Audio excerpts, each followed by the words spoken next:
I'm Grace Harper, 28 years old, and I will never forget the moment I limped into that Denver courtroom, the sound of my crutches echoing against the polished floor. My heart pounded as I faced my family sitting there smugly thinking they had already won. But their eyes widened when they saw me alive standing tall despite the pain shooting through my leg. Yet it was the woman beside me who made my father leap from his seat, his face pale as he shouted, "Oh my God, it's her." The entire room froze. They thought they had buried my future in that hospital bed where I was left alone in a coma, abandoned as if I was nothing. They believed they could steal everything I had worked for, a $10 million contract, my life's achievement. But they were wrong. If it were you, would you make them pay or give them a chance to make things right? Comment below, and let's debate. It all started months before that courtroom showdown. I'd just walked out of a sleek Denver office tower, my hands trembling as I clutched the signed contract. $10 million. My AI algorithm, a breakthrough in medical diagnostics, had landed me a deal with a major healthcare corporation.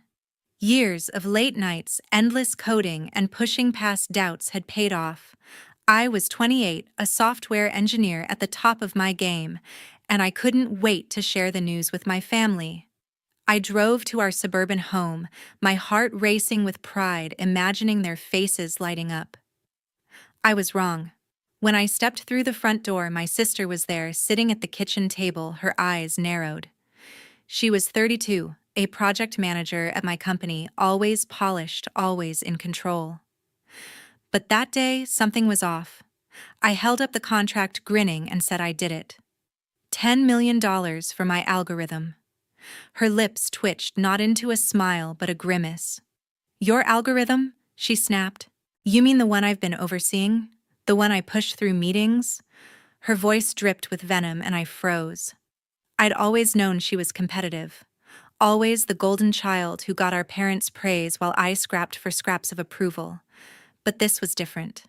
This was rage.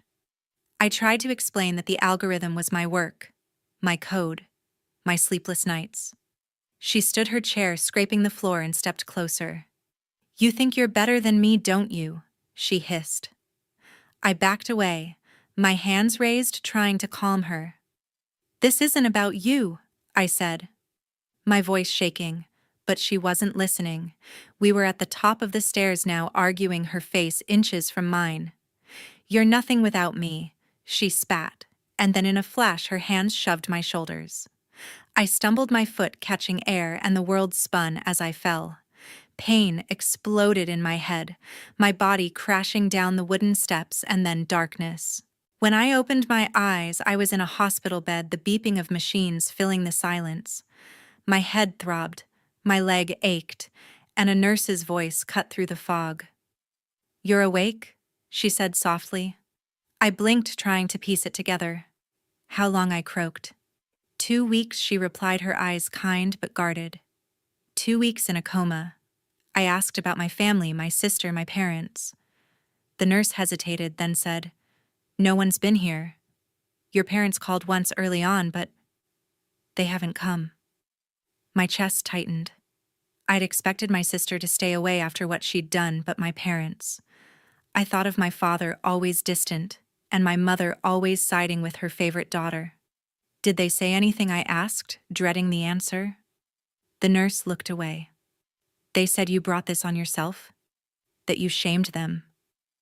I lay there staring at the ceiling, the words cutting deeper than the fall. My own parents dismissing me like I was nothing. I thought back to the contract, my moment of triumph, now tainted by my sister's jealousy.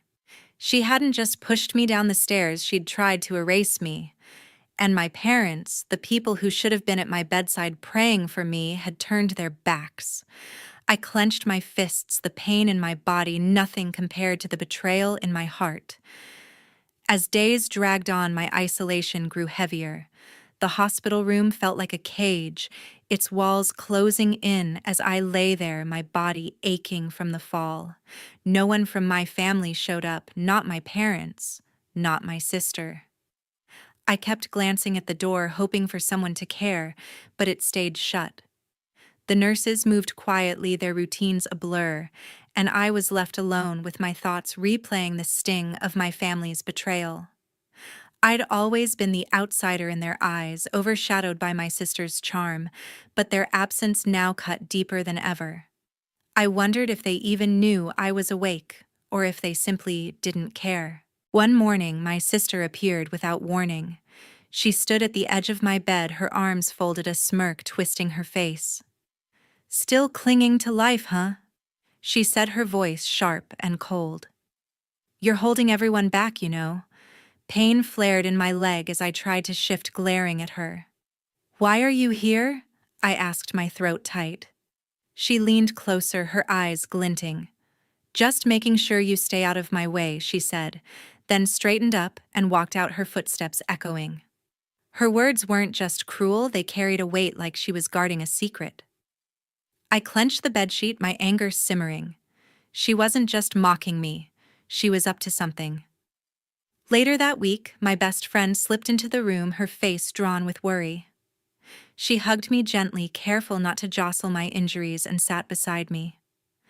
"I've been fighting to see you," she said, her voice low. "The hospital kept me away until now." I felt a rush of relief, her presence a lifeline in this lonely place. Then she dropped a bomb. "Your sister's been talking at work," she said, her eyes narrowing. "She's telling everyone she's taking over your $10 million contract, acting like it's hers." My stomach churned. My algorithm, the one I'd built from scratch, was being claimed by her. She's saying she's the one who made it all happen. My best friend added, her voice tight with disgust. The realization hit hard. My sister wasn't just gloating, she was trying to steal my legacy. That night, I grabbed my phone, wincing as my fingers fumbled with the screen. I needed to check my bank account, hoping to cover some hospital costs and regain a shred of control. The app loaded and a red alert flashed, "Account frozen." My heart pounded. I called the bank, my voice shaking, and the representative's words chilled me. "A court order froze your funds," she said. "It cites concerns about your ability to manage them." Ability. I'd just woken from a coma fighting to survive, and someone was trying to paint me as incompetent. My sister's visit, her smug confidence, and her boasts at work clicked into place. Everything was starting to make sense. This wasn't just abandonment. A week later, a stranger walked into my hospital room. He introduced himself as my lawyer, a man in his 30s with sharp eyes and a calm voice. He carried a thick folder, his expression serious as he sat beside my bed. "I'm here about your contract," he said, sliding a stack of papers toward me. My heart raced as I scanned the documents. They were legal forms, stamped and official, declaring me incapacitated, unable to manage my own affairs. My signature was scrawled at the bottom, but I'd never signed these. "These were filed to transfer your $10 million deal," he said, his tone steady but grim. "Someone's trying to take everything." I gripped the papers, my mind spinning. My sister's smirk from her hospital visit flashed in my head. This had her name all over it. I asked my lawyer how he'd found me. He explained that a colleague at my company, worried about my absence, had hired him to investigate. "The court order freezing your bank account was just the start," he said, flipping to another page. "These documents claim you're unfit to work based on your medical records." I stared at him, disbelief turning to dread. My medical records? I'd barely been awake a week, and someone was already rewriting my story. My lawyer leaned forward, his voice low. "We need to dig deeper, but this looks deliberate." I nodded, my anger rising.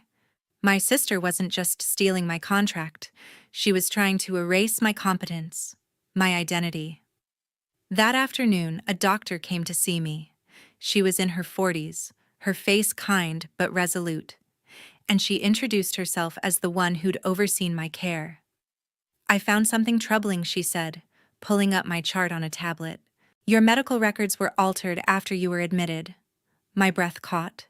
She pointed to entries showing extended sedation and exaggerated neurological issues, none of which matched my recovery. "Someone added these to make it look like you'd never wake up," she said, her eyes meeting mine. "It's why the court order went through so fast." I felt a chill. This wasn't just about money. It was about keeping me out of the picture permanently. As I lay there, the pieces started to connect. My sister had always been controlling ever since we were kids.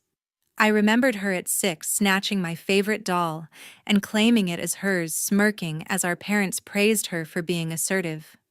By 10, she'd mastered turning their attention away from me, convincing them I was the problem whenever I spoke up.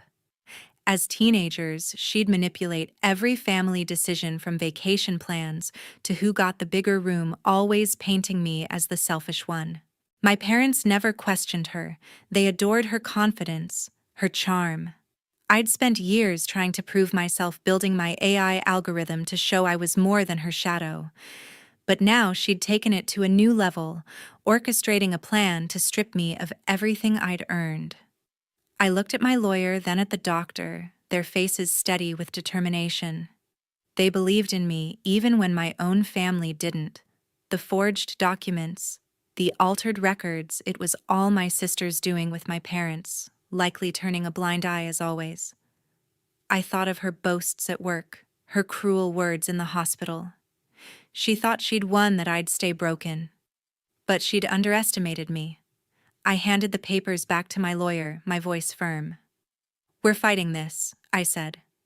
He nodded, a spark in his eyes.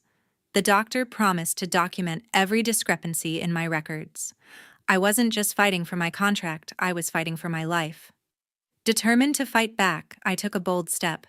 Still weak, but fueled by anger, I checked out of the hospital against advice and arranged to meet my sister at a quiet Denver cafe.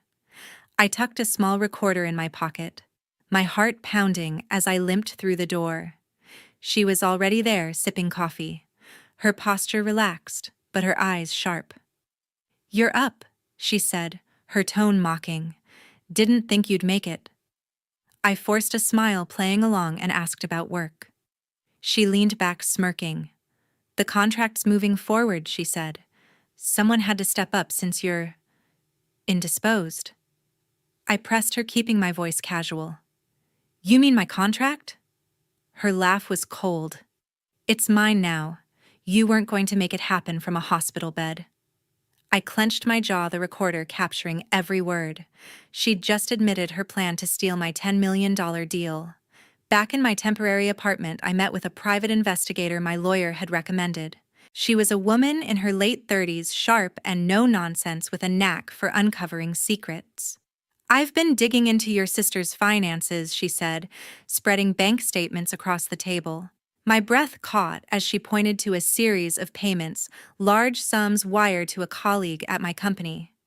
"This man," she said, tapping a name, "received $10,000 from your sister's account." I recognized the name, a colleague who'd always been too eager to please her. "He's been forging company documents," she added, "making it look like your sister was the lead on your algorithm." My blood boiled. She wasn't just taking credit, she was paying to rewrite history. Later that day, my best friend called, her voice urgent. "I found something you need to see," she said, forwarding a chain of internal company emails. I opened them, my eyes scanning the screen. In one, my sister had written to our boss. "With Grace out, I'm stepping in to replace her. The contract's in good hands." Another email bragged about her vision for the algorithm, as if I'd never existed. My hands shook as I read her words, each one a betrayal. Cynthia's voice broke through my thoughts. "She's been planning this for weeks," she said. "Everyone at work thinks she's the hero." I thanked her, my resolve hardening. These emails were proof that my sister was trying to erase me from my own success. Determined to leave no stone unturned, I called the hospital's administration office. I'd been haunted by the doctor's warning about my altered medical records, and I needed answers. The administrator, a brisk woman, confirmed my suspicions after pulling my file. "There's evidence of unauthorized changes," she said, her voice tight. "Entries were added to exaggerate your condition, suggesting you'd be incapacitated for months." I asked who had access to my records. She hesitated, then admitted, "Only a few staff members, but we're investigating an external request that came through a legal channel." My mind flashed to my sister's connections, her ability to manipulate. This wasn't just about the contract. It was about keeping me down, locked away in a false narrative of frailty. With evidence in hand, I prepared for battle. I sat across from my lawyer in his Denver office, a cluttered space filled with legal books and case files. "We're building a strong case," he said, his voice steady. "We'll file a lawsuit in Denver court charging fraud and conspiracy to deprive you of your contract." I nodded, my fingers tracing the edge of the table, but my chest tightened. Going to court meant facing my family, the people who'd betrayed me, without a second thought. Daniel leaned forward, his eyes sharp. "The recording is key," he said. "In Colorado, one-party consent is legal, so your cafe conversation with your sister is admissible." I exhaled, relieved that my risky move would hold up in court. He explained we'd present the recording alongside the emails my best friend had uncovered showing my sister's intent to steal my $10 million deal. "We'll also call the doctor who reviewed your medical records," he added. "Her testimony will prove the alterations were deliberate." I felt a surge of hope, but the weight of what lay ahead pressed down on me. This wasn't just about winning, it was about confronting the family I'd once trusted. Later that day, I met with the doctor in a hospital conference room. She sat across from me, her posture calm, but her expression serious. "I've prepared a detailed statement," she said, sliding a folder my way. "It confirms the unauthorized changes to your records entries added to exaggerate your coma and suggest permanent incapacity." I flipped through her notes, my heart racing. The evidence was clear. Someone had tried to paint me as helpless to justify stripping me of my rights. Dr. Price met my gaze. "I'll testify to every discrepancy," she said firmly. This wasn't an accident. Her words bolstered my resolve, but they also stirred a storm of emotions I'd buried deep. As I left the hospital, memories of my family's favoritism flooded back. I saw my sister at family dinners, always the center of attention, her stories earning my parents' smiles, while my achievements went unnoticed. I remembered the time I'd won a science fair at 15, only for my mother to praise my sister's art project instead. My father would nod along, dismissing my efforts as not practical. Their constant preference for her had pushed me to work harder to build my algorithm to prove I was enough. Now they'd sided with her again, letting her manipulate my life while I fought to survive. The pain of their rejection hit me like a wave, threatening to drown my courage. I stopped at a park near the courthouse, needing air. I sat on a bench, the cold biting through my coat, and let myself feel the hurt. I wasn't just fighting for my contract, I was fighting for the truth. For the years I'd spent proving myself. The day of the trial arrived, and I was ready. The Denver courtroom buzzed with tension as I sat beside my lawyer, my hands clasped tightly in my lap. Daniel stood, his voice clear and commanding, addressing the judge. "We have undeniable evidence of a conspiracy to defraud my client." He began, presenting the recording from the cafe, where my sister admitted to stealing my $10 million contract. The audio played, her smug voice echoing through the room. "It's mine now." Gasps rippled through the gallery. Daniel followed with the forged company documents showing how my sister and a colleague had falsified records to claim my algorithm. I glanced at her across the room, her face pale but defiant. Next, Daniel introduced the bank statements revealing payments my sister had made to Mark, a colleague, who sat rigid in his seat. "These transactions prove collusion." Daniel said, his tone unwavering.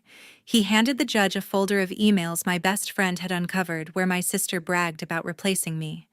The evidence was airtight, each piece stacking against her. Then the doctor took the stand. Dr. Price spoke calmly, her words precise. "The medical records were altered to exaggerate Ms. Harper's condition," she said, holding up charts. "False entries suggested permanent incapacity used to justify the court order against her." The judge's eyes narrowed, and I felt a spark of hope. The truth was unraveling. My sister stood to defend herself, her voice sharp but unsteady. I was protecting the company, she claimed, her eyes darting to the judge. Grace was unstable, unfit to lead. Her lies stung, but they crumbled under scrutiny. Mark followed, stammering through his defense. "I was just following orders," he said, avoiding my gaze. His weak excuse only deepened the judge's frown. I watched my parents in the gallery, their faces a mix of shock and denial.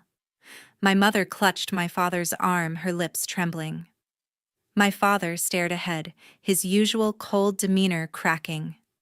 They'd enabled my sister for years, but now their complicity was laid bare. Daniel called me to testify. My heart pounded as I took the stand, facing the room. I spoke of my algorithm, the years of work I'd poured into it, and the betrayal of being pushed down the stairs. I described waking in the hospital, abandoned by my family, and discovering their plot to strip me of everything. They thought I'd stay silent. I said, my voice steady despite the ache in my chest. But I'm here for justice. The courtroom was silent, the weight of my words sinking in. My sister glared, her confidence fading. My parents looked away, unable to meet my eyes. For the first time, I felt the power shift. The judge deliberated, the minutes stretching like hours. Finally, she delivered her verdict. "The evidence is overwhelming," she said, her voice firm. "The defendant orchestrated a calculated scheme to defraud Ms. Harper of her intellectual property and financial rights." She sentenced my sister to 4 years in prison for fraud and conspiracy. Mark received 2 years for his role in forging documents. I exhaled, relief washing over me, but the judge wasn't done. As for the parents, she continued, their involvement in enabling this scheme warrants a civil lawsuit for damages. My mother gasped, burying her face in her hands. My father's shoulders slumped, his authority shattered. As the gavel struck, I felt a weight lift. The courtroom emptied, but I stayed, watching my family leave in disgrace. My sister's defiant mask had cracked, her eyes hollow. Mark shuffled out, head bowed.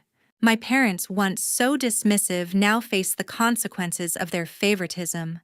I'd fought for my truth, and I'd won. The contract was mine again, my name restored. But more than that, I'd reclaimed my strength. I walked out of the courthouse, the Denver sky bright above me, ready to rebuild my life. With justice served, I began a new chapter. I stood in my new apartment, a small but bright space with windows overlooking the city skyline. The walls were bare, but they held promise, a fresh start, free from the shadows of my family's betrayal. I'd made the decision to cut all ties with them. No more calls, no more visits, no more hoping for their approval. My sister, my parents, they were part of a past I no longer needed. The freedom of that choice felt like breathing for the first time in years. The legal consequences had been severe. My sister was serving a 4-year prison sentence, her ambition reduced to a cell. The court ordered her to pay me $200,000 in restitution for the damage she'd caused. Mark, a colleague who'd been her pawn, faced 2 years behind bars and a $20,000 fine for his role in forging documents. My parents, complicit in their silence, were hit with a civil judgment, ordered to pay $75,000 in damages. Their reputation in our community crumbled, their once proud status eroded by their own choices. I didn't gloat, I felt no joy in their downfall. But I felt relief knowing they could no longer hurt me. I wanted to do more than rebuild my own life. The pain of being betrayed, of being left alone in a hospital bed, had shown me how many others might face similar struggles. I took a bold step, investing $500,000 from my contract earnings into a Denver-based foundation for victims of familial abuse. The fund would provide legal aid, counseling, and safe housing for those escaping toxic families. At the launch event, I spoke to a small crowd, my voice steady. No one should feel alone in their fight. I said the words carrying my own scars. The foundation was my way of turning pain into purpose, ensuring others had the support I'd lacked. As I settled into my new home, I reflected on the journey. My family had tried to erase me, my sister with her schemes, my parents with their indifference. But their actions only made me stronger. I'd fought through a coma, uncovered their lies, and faced them in court. Each step had been a battle, from recording my sister's confession to presenting evidence with my lawyer. I'd learned that justice wasn't just about winning, it was about standing up even when the odds seemed impossible. My algorithm, my pride, was back in my hands, and I was already planning its next phase, determined to make it bigger than ever. The biggest lesson wasn't about revenge or triumph, it was about self-reliance. For years, I'd sought my family's validation, chasing their love through achievements they ignored. But in that hospital bed, abandoned and betrayed, I found something better: my own strength. I didn't need their approval to know my worth. Kien Tree had carried me through the pain, the lies, and the courtroom. It had taught me that no one could take my future unless I let them. As I looked out over Denver, the city lights sparkling below, I knew I was enough. I was ready to build a life on my terms, one where no one could hold me back.